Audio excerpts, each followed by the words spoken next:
Terus bagaimana hubungan dengan anak saya yang sekolah di pesantren? Pak? Ini mau nanya Muhammad sallallahu alaihi wasallam. Terima kasih Bapak. Perjalanan hidup yang panjang. Bismillah. Assalamualaikum warahmatullahi wabarakatuh. Waalaikumsalam. Alhamdulillah wassalatu wassalamu ala Rasulillah wa ala alihi wa sahbihi wa man walah. Amma ba'd. Para pemirsa Fatwa TV dimanapun Anda berada, semoga Allah senantiasa melimpahkan rahmatnya kepada kita semua. Alhamdulillah, pada kesempatan kali ini kita dapat berjumpa kembali dalam program live interaktif konsultasi keluarga bersama Al-Ustadz Dr. Syafiq Riza Basalamah hafizahullah ta'ala.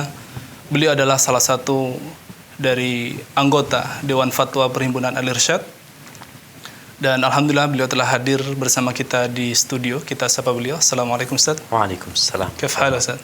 Alhamdulillah bi khair. Masya Allah. Masya Allah. Masya Allah. Gimana nih urusan pandemi ini? Kita nggak apa-apa deket-deketan. Kita nggak salaman Ustaz? Salaman udah jangan. Masih belum kita nih kayaknya. Masya Allah.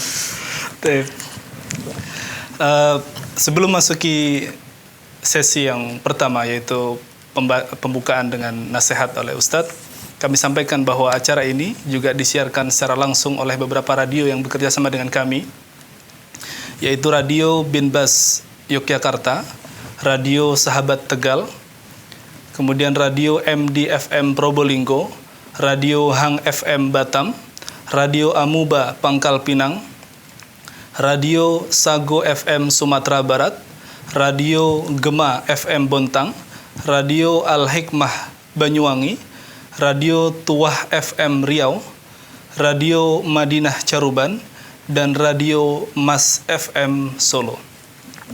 Dan memasuki sesi pertama, kami persilahkan kepada Al-Ustadz untuk membuka acara ini dengan kalimat pembuka atau nasihat pembuka. Jazakallah khair. Syukran. Assalamualaikum warahmatullahi wabarakatuh. Alhamdulillah Al-Hadi ila siratal mustaqim. Segala puji bagi Allah Jalla Jalaluh yang memberikan petunjuk kepada jalan yang lurus. Wassalatu wassalam ala al-mab'uthi rahmatan lil alamin. Salat dan salam semoga senantiasa tercurahkan untuk hamba kekasih Allah yang diutus sebagai kasih sayang buat alam semesta ini. Wa ala alihi wa ashabihi wa man tabi'ahum bi ihsanin ila yaumiddin. Semoga salat itu bersambung untuk keluarga beliau. Hari ini kita berbincang tentang konsultasi keluarga. Jadi kalau dilihat keluarga percontohan itu ya keluarganya Nabi kita Muhammad alaihi salatu wassalam. Sallallahu alaihi wasallam.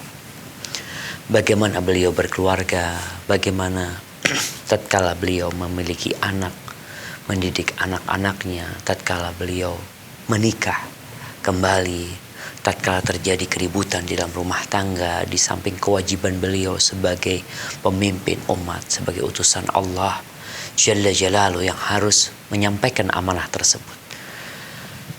Maka kita paling tidak memperbanyak salat kepada beliau, untuk keluarga beliau, untuk para sahabat beliau, dan kita mengikuti jalan beliau. Haibati fillah, banyak permasalahan dalam rumah tangga yang mungkin ana juga udah capek dengerin orang-orang yang curhat. Kadangkala mereka itu memang konsultasi.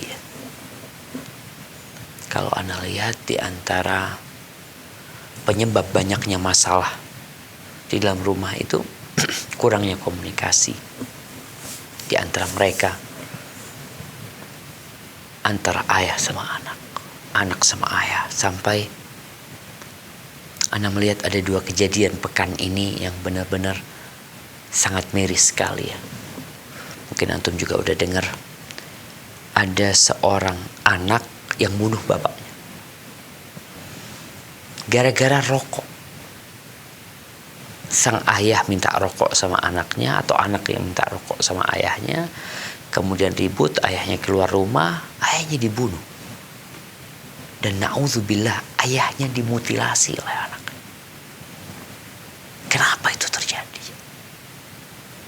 Taib. Kejadian yang lain mungkin juga pekan ini bagaimana seorang anak SD umur 12 tahun ya, apa mungkin sudah lulus SD dia, yang dia dibakar sama bapaknya.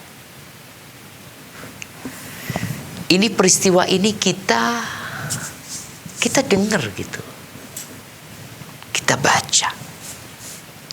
Mungkin orang berpikir, bukankah rumah tangga itu dibina untuk mendapatkan sakinah, mawaddah, rahmah ya, ketika orang mendapatkan kesusahan, kesulitan di luar rumah, masuk rumah tuh gembira ya.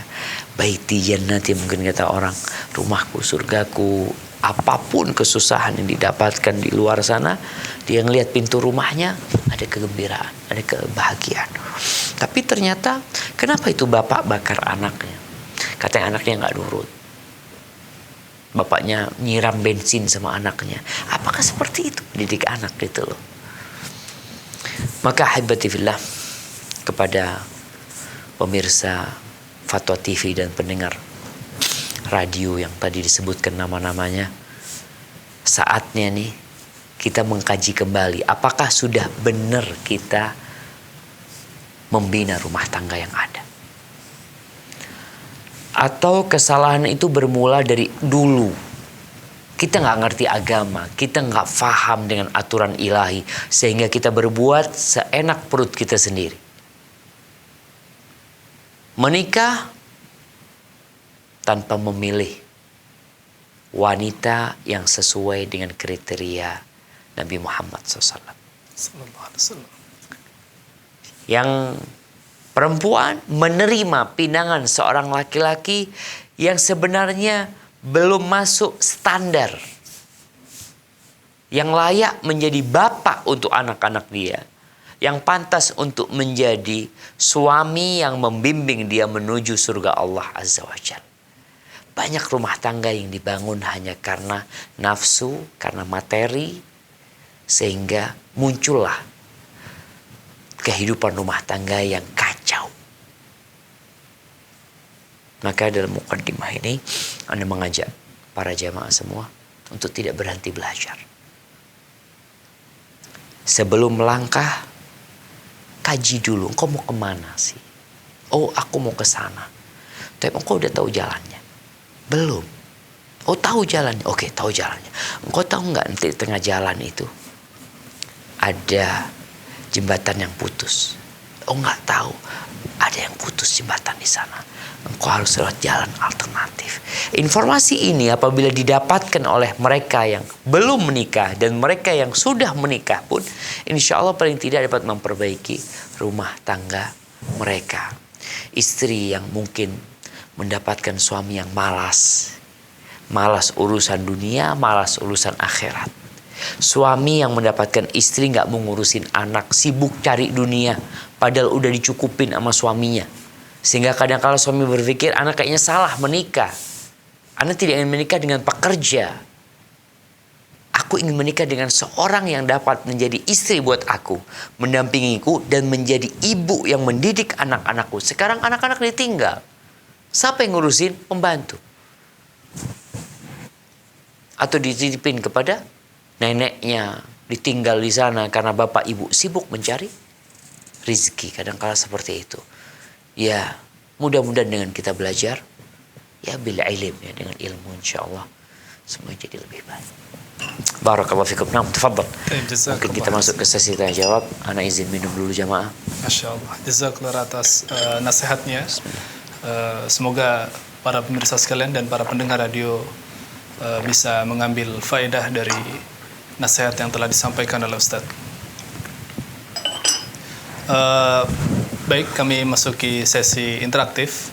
Kami persilahkan kepada para pemirsa Fatwa TV dan juga para pendengar radio yang telah menyiarkan program ini untuk menghubungi line interaktif Fatwa TV di 0331 544 6087 atau bisa mengirimkannya melalui media yang telah kami tentukan.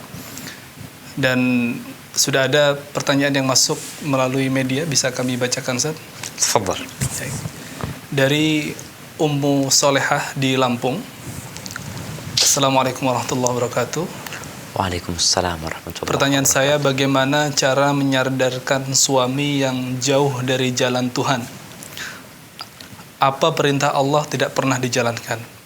Jika dinasehati, sadar hanya 2 hari, kemudian kumat lagi. Dia juga suka memukul, berkata kasar. Maaf, jika dia meminta berhubungan suami istri dalam keadaan mabuk, apakah saya berdosa jika tidak menuruti keinginannya? Apakah saya harus bertahan dengan rumah tangga yang seperti ini atau bagaimana? Karena saya sudah bertahan selama 12 tahun, tapi tidak ada perubahan dalam sifat suami. Atas jawabannya saya ucapkan syukur, terima kasih. Wassalamualaikum warahmatullahi wabarakatuh. Waalaikumsalam warahmatullahi wabarakatuh. Subhanallah jemaah ya. Nemu di mana dia suami kayak gitu itu? Dapat di mana gitu? Dapat suami pemabuk, jauh dari jalan Allah, yang insya Allah nggak sholat juga. Kalau namanya orang mabuk sudah gimana dia akan sholat? Suka memukul, suka berkata kasar. Permasalahannya itu bukan hanya di suami, tapi permasalahannya ada di istri yang menerima dia menjadi suami. Ketika awal dia meminang, kenapa engkau mau menerima dia? Apa niatmu ketika menikah dengan dia? Apa tujuanmu sebenarnya? Karena yang bertanya ini istri, bukan suami. Maka anak kasih nasihat istri. Maka buat sang istri, banyak-banyak istighfar. Bertobat kepada Allah Azza wa Jalla. Mungkin engkau menikahi dia karena hartanya, karena ketampanannya. Mungkin sebelum engkau menikah dengan dia, engkau juga telah melakukan perkara-perkara yang dimurkai Allah Azza wa Jalla. Entah apapun yang telah terjadi, maka engkau harus mendekatkan diri kepada Allah Subhanahu wa taala. Perbaiki hubunganmu dengan Allah Subhanahu wa taala. Terus bagaimana dengan suami yang seperti itu? Seharusnya engkau meninggalkan dia. Kalau dia udah minum, gak sholat, engkau punya hak untuk meninggalkan dia. Kenapa engkau tidak meninggalkan dia? Bisa jadi juga masalahnya masalah materi. Kadang-kala banyak perempuan yang takut meninggalkan suaminya. Dalam bayangan dia demi anak-anak, bukan. Kadang-kala engkau takut aja sama dirimu. Kalau demi anak-anak, bagaimana anak-anak tumbuh besar dengan orang tua yang pulang mabuk ke rumahnya? Yang kalau marah dia memukul dan berkata kasar, dan anak-anak menyimak apa yang dikatakan oleh ayahnya. Kalau engkau berpikir mempertahankan rumah tangga demi anak-anak, seharusnya engkau tinggalkan suami. Kalau engkau mau bertahan, perbaiki. Tapi ketika nggak bisa, kesian sama anak-anak kalau engkau bertahan. Kalau engkau berpikir, Ustadz, anak ibu rumah tangga, anak nggak punya pekerjaan, selama ini anak bergantung kepada suami. Itu kesalahanmu selama ini. Karena engkau tidak bergantung kepada Allah Azza wa Jalla. Engkau takut untuk gugat cerai karena nanti makan apa? Bukankah engkau tatkala sebelum menikah dengan suamimu, engkau sudah punya rizki? Bukankah engkau sebelum keluar dari perut ibumu, engkau sudah punya rizki? Lalu ketika engkau sudah besar, ketika engkau sudah dapat berjalan, berpikir, engkau kok bisa bergantung sama suami? Bukan bergantung kepada Allah Azza wa Jalla. Dan di surat Talaq Allah mengatakan, وَمَنْ يَتَّقِ اللَّهِ يَجْعَلْ لَهُ مَخْرَجًا. Barang siapa bertakwa kepada Allah, pasti Allah berikan jalan keluar buat dia. وَيَرْزُقْهُ مِنْ حَيْثُ لَا يَحْتَسِبْ. Dan Allah akan berikan rezeki dari arah yang tidak disangka-sangka. وَمَنْ يَتَوَكَّلْ عَلَى اللَّهِ. Dan barang siapa yang berserah kepada Allah, bertawakal kepada Allah, فَهُوَ حَسْبُهُ. Allah akan mencukupi dia. Maka jangan takut untuk berpisah sama suami yang seperti itu. Dan mudah-mudahan dengan engkau gugat cerai, suami jadi berpikir. Tapi kadang-kadang dia nggak berpikir, Ustaz, sebenarnya anak yang mempertahankan dia, sebenarnya udah ingin meninggalkan dia, udah tinggalkan, bismillah. Dan meninggalkan dia karena Allah SWT. Insya Allah jalan Allah akan terbuka buat engkau, dan mudah-mudahan niat baikmu dapat memperbaiki suami. Hadza wallahu a'lam bissawab. Jazakallah khairan. Sudah ada penelpon yang menunggu. Kami persilahkan. Baik. Fadwa TV, Assalamualaikum. Waalaikumsalam warahmatullahi wabarakatuh. Iya, dengan ibu siapa di mana? Ibu dari Kuningan, Jawa Barat. Baik, silakan. Assalamualaikum warahmatullahi wabarakatuh, Pak Ustadz. Waalaikumsalam warahmatullahi wabarakatuh. Tafadhali. Ya, saya ibu dari anak yang mau melanjutkan sekolah kuliah gitu, Ustaz. Siap. Cuman saya ada was-was dan khawatir mengizinkan anak saya untuk kuliah di tempat lain. Terus karena anak saya cuma satu, bagaimana cara menghilangkan was-was untuk saya mengizinkan anak saya kuliah di tempat lain, karena saya takut dia kebawa agama lain atau Kenapa dia nggak kuliah di Kuningan, Ibu? ya nggak mau, Ustaz. Katanya di Kuningan itunya kurang untuk seandainya mencari pekerjaan katanya susah begitu. Tapi anak saya itu insya Allah kalau untuk agamanya saya merasa saya mendidik agama itu alhamdulillah ada sedikit mau mengikuti yang saya ajarkan gitu, yang saya suka Ustaz tanyakan saya terapkan ke anak saya, dan anak saya sekarang yang dulu sholat harus dibangunkan sekarang udah mau itu. Terus supaya saya mengizinkan anak saya kuliah di tempat lain, sekarang dia udah sebelum waktunya sholat udah berangkat ke masjid. Masya Allah, tapi Masya saya Allah. masih tidak seperti saya tidak ikhlas anak saya untuk melanjutkan sekolah di tempat lain. Mohon nasihatnya Ustaz supaya anak saya mengizinkan atau mengikhlas, tapi saya tetap takut. Tapi anak saya cara meminta izinnya tuh sekarang dia mengikuti yang saya ajarkan. Iya, dia lagi ngerayu ibunya dia. Iya, katanya gitu. Terus sekarang jadi jam 11 udah mandi, mau ke masjid dulu gitu. Tapi saya tetap bagaimana Ustaz? Tolong nasihatnya untuk saya yang agar saya bisa mengizinkan anak saya untuk kuliah di tempat lain. Dan tidak tertakut ke bawah ajaran-ajaran yang tidak diridhoi Allah gitu, Ustaz. Terima kasih. Assalamualaikum warahmatullahi wabarakatuh. Waalaikumsalam warahmatullahi wabarakatuh. Subhanallah ya. Ya, kalau ana lihat nih, itu cinta. Ibu ketika cinta sama anaknya, maka dia tidak ingin anaknya terjerumus ke dalam api neraka. Sedangkan di Indonesia ini berdasarkan istilahnya data yang dikumpulkan oleh perlindungan anak ya, ada Komite Perlindungan Anak sama Departemen Kesehatan negara kita. Indonesia ini darurat seks bebas. Kalau nggak salah 62,7% itu anak-anak muda. Na'udzubillah, mereka sudah pernah melakukan perzinaan. Dan rata-rata mereka adalah anak-anak yang sekolah. Jadi bukan anak-anak yang rumahan. Tapi rata-rata mereka anak-anak yang sekolah, yang sedang kuliah. Jadi memang berat. Lingkungan di perkuliahan itu menakutkan. Kalau bicara materi, kadang kala orang berpikir, orang-orang barat itu mengatakan, kalau laki perempuan ini biasa bareng, aman gitu loh. Jadi nggak ada yang namanya hasrat untuk melakukan perzinaan. Kadzab. Itu ucapan dajjal, pendusta. Antum pikir di daerah yang terbuka laki perempuan kumpul bareng itu nggak ada pemerkosaan di sana, nggak ada pelecehan kepada wanita? Banyak. Jadi negara-negara yang semakin terbuka, ternyata pelecehan kepada wanita di tempat itu tinggi sekali. Dan na'udzubillah, perzinaan itu dianggap hal yang wajar.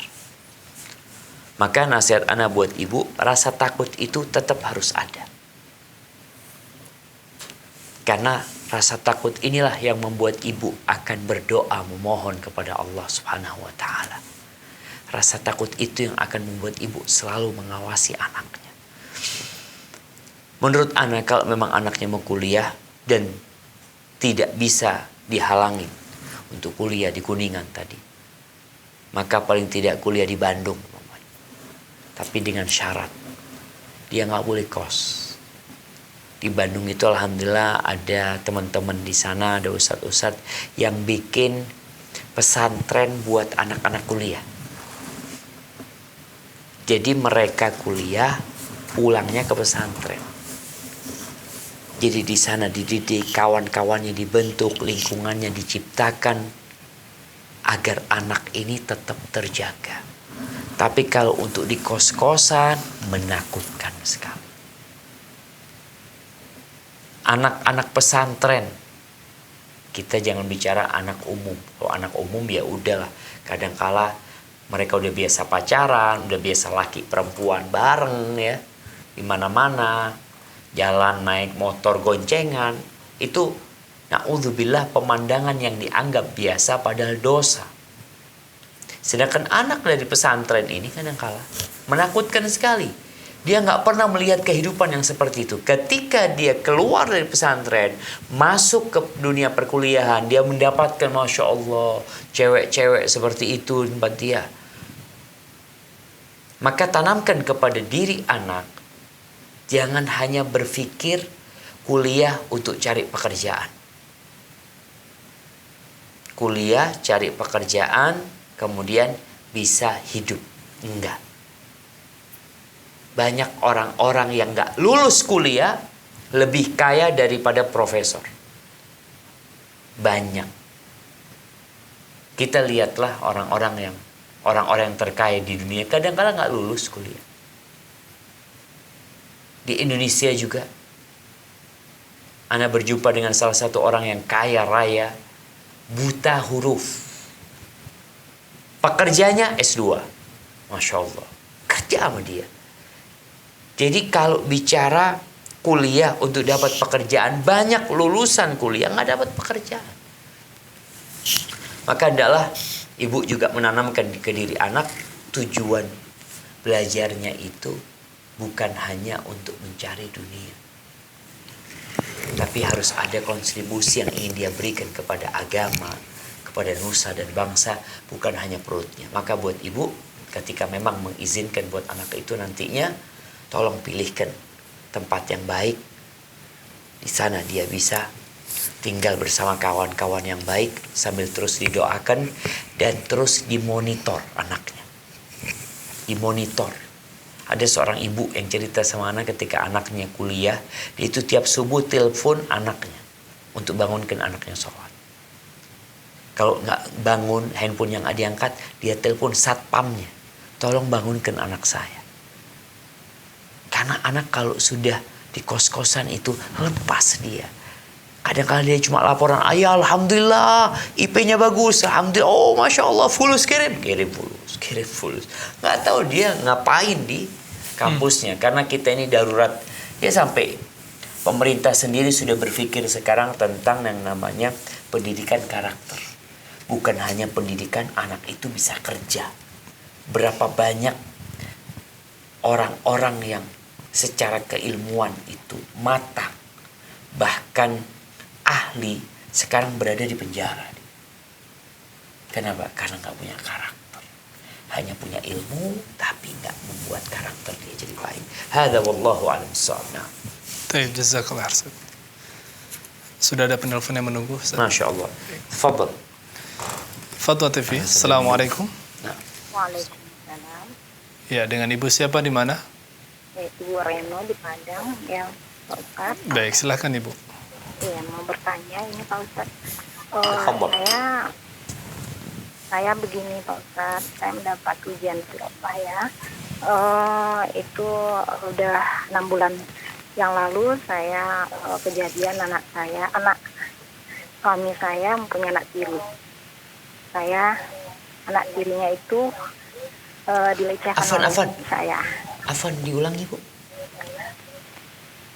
Nah, saya pernikahan kedua saya mempunyai anak. Siap.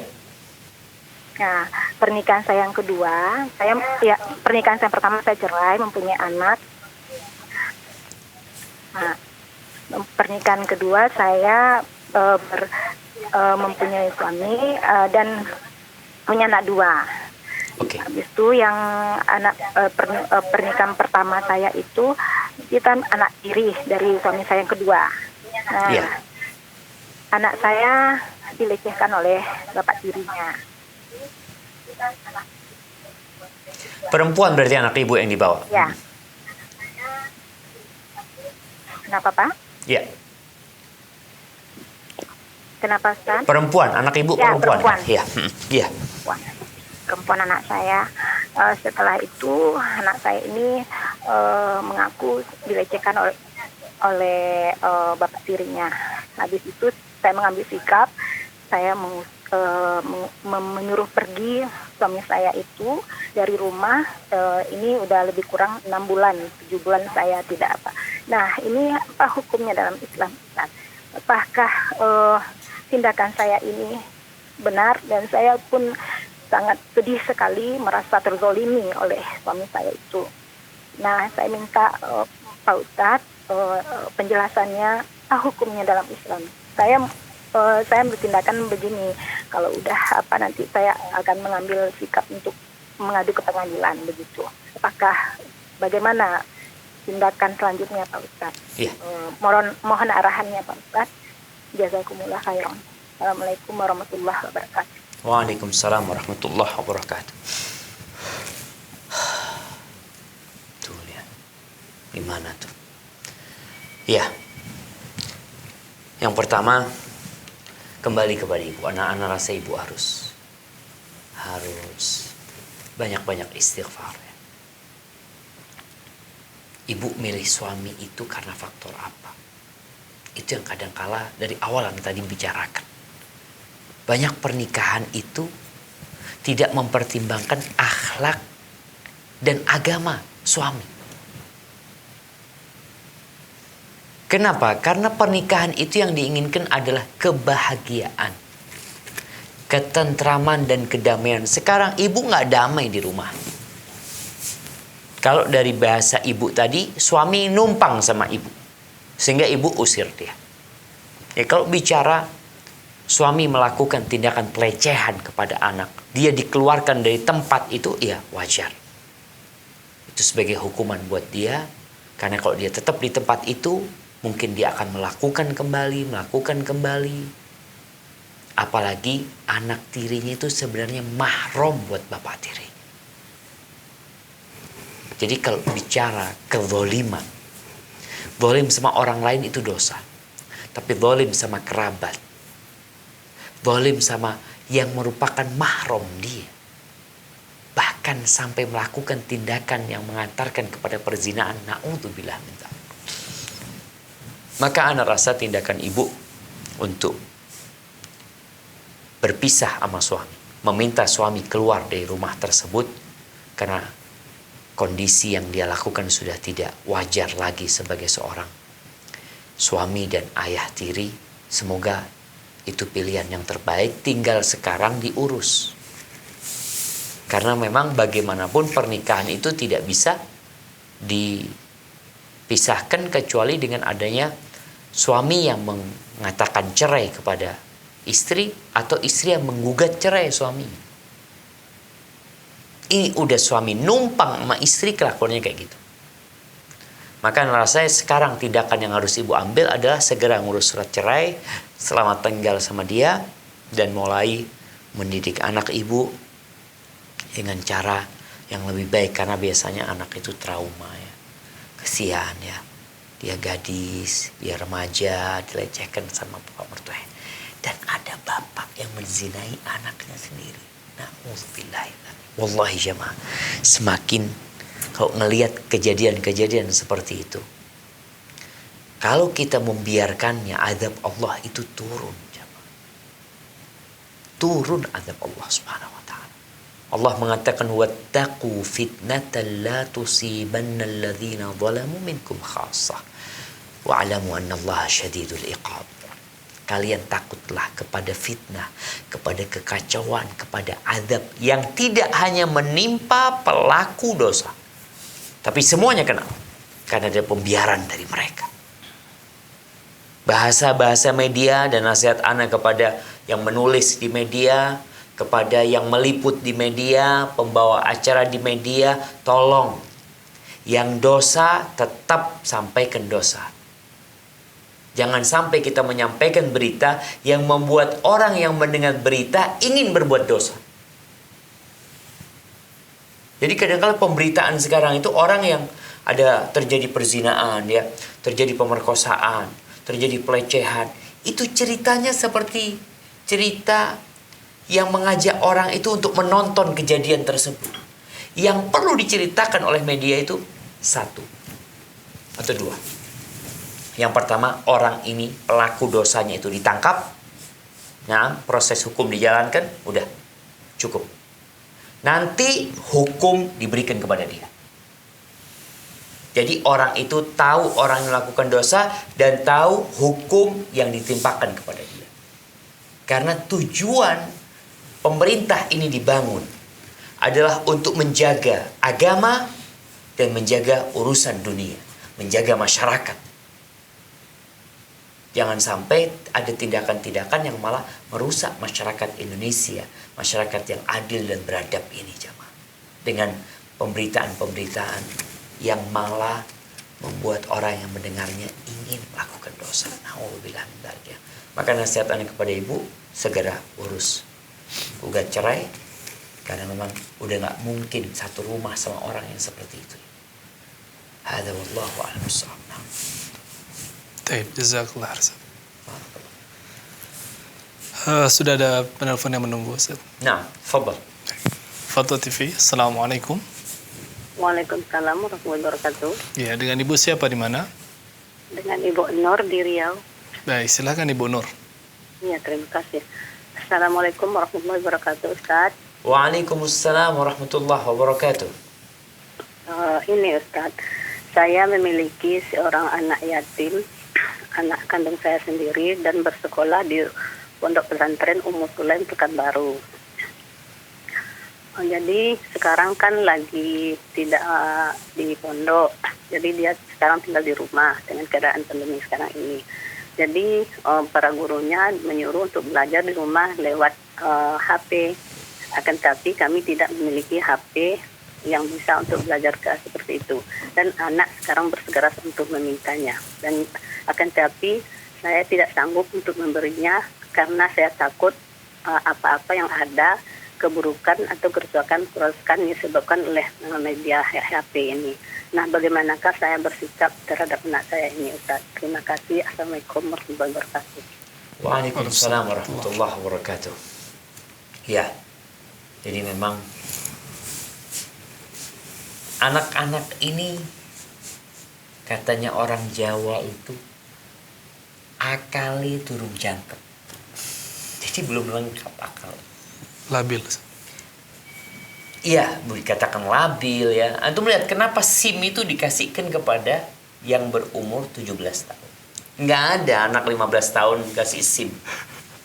13 tahun kasih SIM. Kenapa? Karena akalnya belum lengkap dia itu. Belum lengkap akalnya. Ketika dia ingin pamer kebut-kebutan, apa ini itu. Ya wajar belum lengkap. Kalau kita bicara motor aja itu ada SIM-nya. Kayaknya perlu ada surat izin pegang HP. Kapan anak itu boleh pegang handphone? Kapan mereka boleh pegang gadget? Atau boleh memiliki gadget? Karena Ana membaca tentang orang-orang kaya non-muslim. Salah satunya Bill Gates. Bill Gates itu, Allah mudah-mudahan yang Anda baca ini nggak salah ya.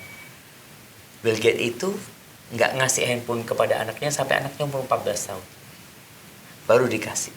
Sekarang anak SD dikasih sama orang tuanya. Ada lagi yang punya startup itu ngasih anaknya handphone setelah umur 15 atau berapa. Apa 13, lupa anak. Artinya mereka itu tahu. Anak-anak ini perlu tumbuh besar normal. Kita bicara sekarang new normal. Iya, perlu sekarang. Anak rasa anak itu perlu hidup normal. Dia perlu punya kawan. Dia perlu bermain. Ada komunikasi dengan kawan-kawannya. Maka buat Ibu Nur, karena kondisinya terpaksa anak itu harus pegang handphone, maka pinjamkan handphone ibu. Itu yang pertama. Yang kedua, kasih waktu buat anak itu karena memang untuk belajar. Orang tua juga harus tahu, sekarang belajarnya online. Jadi terus yang di rumah anak, yang punya handphone itu anak, ibunya anak-anak. Anak-anak yang paling besar satu baru beli handphone mungkin sepekan yang lalu. Anak punya anak 6. Nggak ada handphone buat anak-anak. Yang ada anak-anak itu pinjem handphone bapaknya atau pinjem handphone ibunya. Mereka nggak memiliki. Karena apa? Karena memang diperlukan. Anak itu sekarang sedang mau store hafalan. Ya udah, fadol kasih handphonenya. Ini pakai headset sana, setoran sama gurunya. Setelah setoran, berikan. Anak lihat sendiri, kasih soal-soal. Di mana soalnya? Ya soalnya dikirim via WA, via email. Kalau anak itu tidak pegang handphone, terus gimana? Di rumah ada laptop, udah. Karena anak-anak ini semua anak 4 yang sekolah, 5 yang sekolah, anak punya anak, semuanya online sekolah. Sedangkan gadgetnya nggak cukup. Akhirnya ada yang satu pakai handphone, ada laptop, ada yang satu pakai tabletnya bapaknya. Udahlah, karena memang kondisinya mereka. Cuma memang anak-anak ini kalau nggak dikontrol, tahu-tahu dia main game nanti. Dia main game. Dia main game, ya kita kasih tahu jangan. Atau kalau memang ada game yang mendidik, kita kasih sini duduk. Anak kasih waktu 5 menit main. Selesai, udah, nih waktunya udah 5 menit. Ya, belajar lagi. Jadi memang kondisinya orang tua ketika memberikan gadget kepada anaknya, engkau harus memiliki waktu mengontrol mereka. Jangan dikasih handphone, engkau sibuk masak, sibuk ini, itu. Anaknya bukan pelajaran yang dibaca, walau ngerjakan tugas. Tahu-tahu datang ibunya ketakutan dia. Karena dia, ya tadi ada hal-hal yang negatif. Tapi insya Allah orang tua tetap wajib mengontrol karena memang belajarnya sekarang online. Hada wallahu a'lam bishawab. Jazakallah. Baik, sudah ada penelpon berikutnya, Ustaz. Masya Allah. Nah, tafadhal. Baik, Fatwa TV. Assalamualaikum. Halo, Assalamualaikum.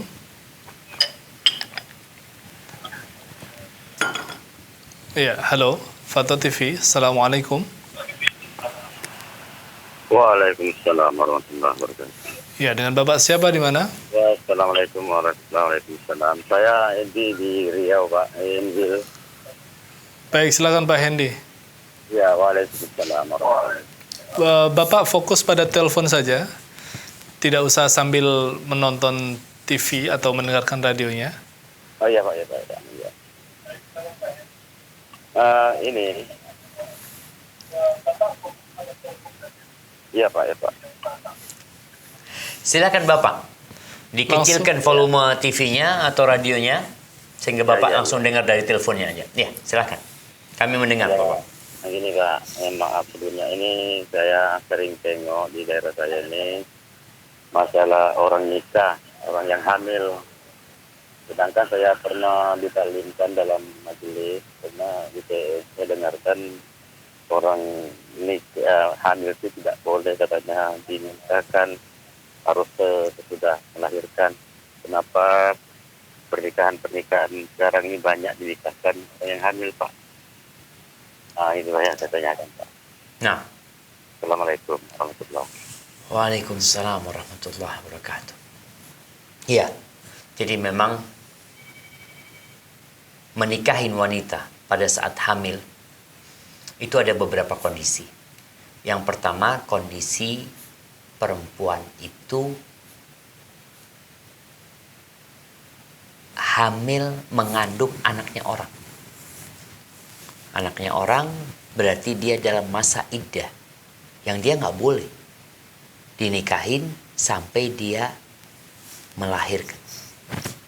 Artinya ada perempuan yang dalam masa iddah diceraikan oleh suaminya dalam kondisi hamil, maka orang ini nggak boleh menikahin perempuan tersebut sampai perempuan itu selesai masa iddahnya. Ini kondisi yang pertama. Kondisi yang kedua adalah perempuan itu dizinain oleh laki-laki. Laki-laki ini yang menzinain dia. Dan yang di perut dia, diyakini sama dia adalah anak dia. Bagaimana hukum nikahnya? Di sini ada khilaf di antara para ulama. Memang sebagian nih pezina sama-sama pezina ini, ya nikahnya dia dalam kondisi hamil tidak sah. Sebagian mengatakan sah. Sebagian yang mengatakan sah, mereka berpikir, bolehkah ini suami menggauli istrinya dalam kondisi hamil tersebut? Ada yang berpendapat kalau itu dia merasa hasilnya dia, ya silahkan. Karena memang ada larangan menyiramin tanaman orang lain. Ada beberapa mazhab yang berpendapat bahwasanya kalaupun itu adalah hasil sama orang lain, dia menikahin perempuan ini yang sudah bertobat dalam kondisi hamil, dan laki-laki ini tahu perempuan itu hamil karena berzina dengan laki-laki lain, kemudian dia menikahinya, maka sebagian berpendapat boleh dia menggauli perempuan tersebut. Tapi jemaah, masalahnya itu bukan urusan nikahnya. Kalau nikahnya, ya tadi ada khilaf di antara para ulama dalam masalah ini. Anda lihat pendapat yang kuat kalau memang laki-lakinya bertobat dan perempuannya bertobat kembali kepada Allah Subhanahu wa taala, jadi mereka menikah bukan untuk melegalkan perzinaan mereka, tapi mereka memang orang-orang yang bertobat kepada Allah Subhanahu wa taala, semoga itu enggak masalah. Jadi sah nikahnya. Tapi kalau dia belum bertobat, hanya tujuannya untuk mendapatkan buku hijau, dia pikir dengan buku hijau ini selesai urusannya. Enggak, mereka sama-sama pezina yang seharusnya kembali kepada Allah SWT. Tahun Ana lulus SD itu tahun 90. Sebelum tahun 90, di kampung Ana itu ada seorang wanita yang menikah dalam kondisi hamil. Orang kampung itu marah semua. Bahkan mereka sebagian gak mau menghadiri pernikahan tersebut. Itu dulu. Di masa sekarang, karena public figurnya, artis-artis, ada yang hamil, ada yang punya anak, gak ada suaminya. Ini sekarang dianggap wajar. Dan terjadi di mana-mana dianggap wajar. Ana tadi sampaikan, ini mengundang azab Allah Subhanahu wa ta'ala. Kata Nabi sallallahu alaihi wasallam, "Wa ma dhaharatil fahishatu fi qaumin hatta yu'linu biha." Tidaklah muncul perzinaan atau yang seperti perzinaan, perbuatan keji LGBT di satu kaum sehingga mereka mengumumkannya. Mereka tidak lagi merasa takut dan khawatir. Dulu kalau ketahuan hamil tanpa suami, dirajam dia atau dijilid. Sekarang biasa-biasa aja sambil mengumumkan. Bahkan sama orang di kamera, di foto, di video kan mereka umumkan seakan-akan bukan perbuatan dosa. Orang yang seperti itu, masyarakat yang seperti itu, Allah akan berikan kepada mereka penyakit-penyakit yang belum ada di umat-umat sebelumnya. Dan itu yang sudah terjadi sekarang. Maka Ana rasa perlu mungkin kita menggandeng MUI ya, ke juga pengadilan agama atau KUA untuk meminta penjelasan kepada mereka agar mereka ini, karena mereka punya legalitas, mereka sebagai wakil dari pemerintah ya, sehingga momennya ketika mereka hamil ya sudah. Sekarang dalam mazhab Syafi'i gimana, sehingga orang-orang itu jadi takut gitu. Bukan akhirnya dibiarkan. Hadza wallahu a'lam bissawab. Nah. Baik, jazakallah khairan. Iya, sudah ada penelpon yang menunggu. Nah, tafadhal. Ya, Fadhal TV, Assalamualaikum. Waalaikumsalam. Ya, dengan Ibu siapa di mana? Ibu Nur di Jambi. Ya, silakan Ibu. Ini Pak Ustadz, saya kan nikah, terus saya dicerai, tapi saya apa benar nggak dapat, sedangkan penghasilan yang kami dapat tuh lebih dari banyak, tapi katanya kalau udah dicerai orang perempuan nggak dapat apa-apa. Ya, ibu bekerja juga sama suami. Iya, bekerja orang kami tadi kok kerja sama-sama. Kalau serba kadang-kadang ya yang kerja sering aku. Terus lantas itu suaminya meninggal. Terus itu harta diambil semua sama anak tiri itu kan nggak dibagi apa-apa. Ibu diceraikan apa suami meninggal dunia? Pertama dicerai. Oke. Kan saya diusir dari rumah kan. Saya kalau diusir bolak-balik saya pergi kutinggalkan rumah. Nah, Iya. tinggalkan rumah. Terus setelah aku tinggalkan rumah, dia nalak aku kan. Ya. Setelah ditalak dia nikah lagi, terus belum lama dia nikah lagi, Mati terus dia. dia meninggal. Siap. Terus dia meninggal, katanya aku nggak dapat sama sekali warisan tuh. Apa Ya. benar begitu Pak kalau orang perempuan? Siap. Ya. Baik. Barakallahu fikum Ibu. Nah, begini sebenarnya. Jadi kalau seorang wanita diceraikan sama suaminya, dilihat. Kalau di negeri kita itu ada istilah harta gono gini. Artinya harta yang didapat setelah pernikahan itu dibagi dua. Tapi sebenarnya kalau kita lihat dalam pandangan agama kita, yang dibagi dua itu kalau suami istri ini sama-sama bekerja. Artinya harta yang dikumpul itu memang hasil berdua. Ketika itu hasil berdua suami istri, maka harta itulah yang dibagi. Jadi hasil kerjasama antara suami istri.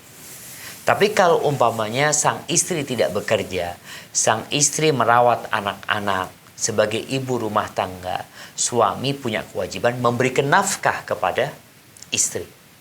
Dan ketika cerai, suami dianjurkan atau diperintahkan untuk memberikan mut'ah. Mut'ah itu ya semacam hadiah lah, pemberian untuk menyenangkan istrinya. Dan istri dalam masa iddah itu dia punya hak sandang, pangan, papan, ya nafkah dari suami itu tetap selama dia di masa iddah. Ketika ibu diceraikan oleh suami dan sudah keluar masa iddahnya, kalau ibu masih dalam masa iddah, masa posisinya ibu masih istri sebenarnya. Dan masih berhak mendapatkan warisan nantinya ketika belum keluar masa iddah. Tapi kalau ibu sudah keluar masa iddahnya, ibu sudah orang lain. Sehingga ibu tidak mendapatkan warisan. Karena yang mendapatkan warisan itu istri. Istri mendapatkan 1/8 kalau suami punya anak. Afwan ya. Kalau suami nggak punya anak, istri mendapatkan 1/4 dari harta warisan tersebut. Tapi kalau memang ibu sudah keluar masa iddah, dicerai itu, maka ibu sudah orang lain. Apakah ibu nggak dapat apa-apa? Ya tinggal sampaikan kepada keluarga. Kalau memang ada hasil jerih payah ibu di sana. Jadi ada harta ibu, ya itu yang diambil. Umpamanya ketika bangun rumah, bareng-bareng bangun rumah. Artinya istri juga bekerja pada waktu itu. Ada hasilnya istri yang masuk ke dalam pembangunan rumah tersebut. Maka istri punya hak di sana. Berapa haknya? Ya sesuai dengan uang yang masuk di sana. Maka tinggal ditanyakan. Kalau memang ada harta ibu masuk dalam harta suami, maka itu yang dikeluarkan. Karena ada yang beli mobil bareng umpamanya, istri juga ngasih duit, kadang kalau istri punya perhiasan dijual, berarti barang itu milik bersama. Tapi kalau yang cuma milik suami, ya sudah, berarti ibu nggak dapat apa-apa. Hada wallahu a'lam bishawab. Jazakallah Ustaz. Barakallahu fikum. Ya, kami bacakan pertanyaan yang telah masuk melalui media, Ustaz. Dari saudari Febriana di Jakarta Utara. Assalamualaikum. Waalaikumsalam. Afwan mau bertanya terkait bekal menikah. Ana perempuan sudah berusia 26 tahun, sudah ingin menikah, menginginkan seorang imam yang sepemahaman dalam beragama, manhaj salaf, tapi beberapa yang mengajak serius untuk menikah selama ini, ana tolak karena masih belum yakin dengan agamanya. Secara keseluruhan belum sreg. Berkali-kali ikhwan mengajak menikah, ana sudah istikharah tapi belum yakin. Yang ingin ana tanyakan, salahkah jika ana menolak lamaran ikhwan tersebut? Bagaimana solusinya Ustadz? Mohon nasihatnya karena di sisi lain orang tua juga mendesak untuk segera menikah. Tapi ana masih berharap dan berdoa kepada Allah agar diberikan jodoh yang sekufu dalam agama. Tetap yang saya harapkan belum datang juga. Tetapi yang saya harapkan belum datang juga. Apakah ana harus terus berdoa dan sabar menunggu? Terima kasih, jazakumullah khairan. Masya Allah, iya. Ya, kalau bicara nikah ya, bekal untuk menikah, ada batas minimal, ada maksimal. Kalau bicara minimal, Rasul sallallahu alaihi wasallam mengatakan, "Idza atakum man tardawna dinahu wa khuluquhu fa'ankihu." Apabila datang kepada kalian seorang laki-laki yang agama dan akhlaknya kalian ridhoin. Artinya kita merasa srek sama agama dia, srek sama akhlak dia. Maka udah, nikahkan. Kalau bicara agama, ada minimal orang itu dikatakan agamanya baik. Senang anak sama agamanya. Apa yang batas minimal agama? Batas minimal agama itu dia melaksanakan yang wajib, meninggalkan yang haram. Itu minimal. Ini orang baik sudah agamanya. Tapi kalau mau tambah lagi, enggak Ustaz, anak kepingin yang hafal Quran, lain lagi. Tapi itu enggak harus gitu loh. Engkau sudah dapat nih seorang laki-laki yang meminangmu secara agama, alhamdulillah Ustaz. Yang wajib-wajib dia laksanakan, dia tidak melakukan yang haram. Sholat 5 waktu, puasa di bulan Ramadan, zakat dia tunaikan, berbakti sama orang tua, menyambung silaturahim, jauh dari perzinaan, jauh dari tempat-tempat kemaksiatan. Artinya secara agama dia baik. Akhlak, iya. Ada akhlak juga, minimal akhlaknya. Jadi, ana subhanallah, ana dengar dari seorang orang tua, orang sepuh, dia ngasih nasihat sama ana. Dia nyampaikan waktu itu, Ustaz, ana kalau ana sering kasih nasihat, kata dia, kalau mau nikah itu lihat laki-laki itu bagaimana hubungannya sama orang tuanya. Kalau hubungan dia sama orang tua baik, insya Allah baik. Laki-laki itu perempuan. Yang kedua, lihat hubungan dia sama kakak beradiknya. Kalau hubungan dia sama kakak beradiknya itu baik, karena ini yang wajib jamaah. Kalau bicara akhlak yang wajib, perilaku yang wajib itu birrul walidain, berbakti kepada orang tua. Yang kedua, silaturahim. Innallaha ya'muru bil adli wal ihsan wa ita'i dzil qurba. Kepada kerabat. Gimana hubungan dia? Kalau hubungan dia sama kakak adiknya itu baik, insya Allah dia baik. Dia akan baik sama mertuanya, dia akan baik sama iparnya, dia akan baik sama istrinya tentunya. Tapi kalau akhlak dia sama orang tuanya buruk, selesai sudah. Nggak usah. Ini belum masuk kriteria akhlaknya baik. Oh, dia orangnya sohib-sohibnya banyak. Oh, sohibnya banyak. Yang terpenting dalam rumah. Engkau mau nanti dia baik sama sohib-sohibnya, tapi nggak baik sama dirimu. Enggak. Makanya sekarang minimal tadi, Kalau bicara agama, dia melaksanakan yang wajib, meninggalkan yang haram. Secara akhlak, dia berbakti sama orang tuanya. Dia berbuat baik kepada kakak beradiknya, kepada paman-pamannya, kepada silaturahim, dia itu baik. Sama keluarga, bukan sama sahib. Sama keluarga.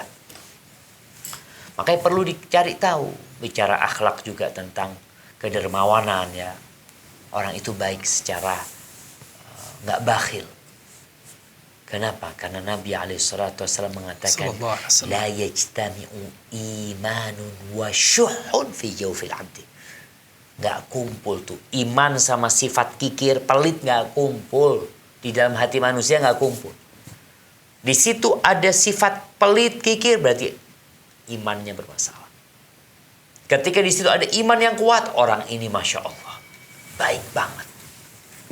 Dia akan berbagi sama orang lain. Dan istri suka sama suami-suami yang royal, sama fulus gitu loh. Tapi kalau suami kaya raya tapi bakhil, buat apa? Ya, maka nasihat Anda buat ukhti yang bertanya tadi, jangan muluk-muluk. Kenapa? Kita juga harus bercermin. Anda sudah umur 26 tahun ya. Ya, paling enggak cari suami yang minimalis, nggak apa-apa. Akhlaknya baik, kemudian tadi agamanya wajib-wajibnya alhamdulillah dia terjaga. Insya Allah yang lainnya bisa dilanjutkan setelah menikah. Hadza wallahu a'lam bissawab. Baik, jazakallah Ustaz. Kita sudah sampai di akhir acara ini. Masya Allah, alhamdulillah udah malam kayaknya gitu. Tidak terasa. Cepat sekali. Allahu akbar. Baik, jazakallah Ustaz. Wa iyyakum. Baik, pemirsa Fatwa TV, dimanapun Anda berada, semoga Allah senantiasa melimpahkan rahmatnya kepada kita semua. Tidak terasa kita telah sampai pada penghujung acara dan tibalah saatnya bagi kami untuk mengakhiri perjumpaan kita pada kesempatan kali ini. Demikianlah kami tutup acara pada kesempatan kali ini. Subhanakallahumma bihamdika asyhadu an la ilaha illa anta astaghfiruka wa atubu ilaik.